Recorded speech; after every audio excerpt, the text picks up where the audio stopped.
ایک आराबी परेशान हाल बाल बिखरे हुए रसूल अल्लाह की खिदमत में हाजिर हुआ। इसने पूछा, या रसूल अल्लाह, बताइए मुझ पर अल्लाह ताला ने कितनी नमाजें फ़र्ज की हैं? आपने फरमाया कि 5 नमाजें। ये और बात है कि तुम अपनी तरफ से नफल पढ़ लो। फिर इसने कहा, बताइए अल्लाह ताला ने मुझ पर रोज़े कितने फ़र्ज किए हैं? हज़रत ने फरमाया कि रमज़ान के महीने के।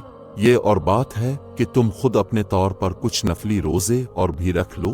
फिर इसने पूछा, और बताइए ज़िकू किस तरह मुझ पर अल्लाह ताला ने फ़र्ज की है? अपने इसे शर इस्लाम की बातें बता दें।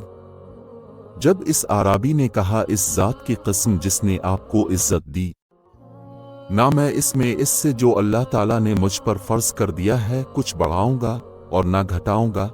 इस पर रसूल अल्लाह ने फरमाया, अगर उसने सच कहा है तो ये मुराद को पहुंचा। अपने ये फरमाया कि अगर सच कहा है तो जन्नत में जाएगा।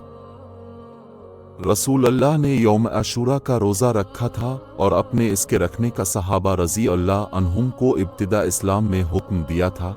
जब माह रमज़ान के रोज़े फ़र्ज हो गए तो आशूरा का रोज़ा बतौर फ़र्ज छोड़ दिया गया। अब्दुल्लाह बिन उमर रज़ी अल्लाह अन्हुमा आशूरा के दिन रोज़ा न रखते, मगर जब उनके रोज़े का दिन ही यौम आशूरा आन पड़ता।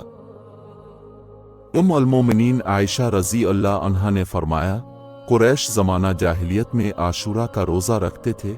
फिर रसूल अल्लाह ने भी इस दिन रोज़ा का हुक्म दिया, यहाँ तक कि रमज़ान के रोज़े फ़र्ज हो गए। फिर रसूल अल्लाह ने फरमाया कि जिसका जी चाहे यौम आशूरा का रोज़ा रखे और जिसका जी चाहे ना रखे।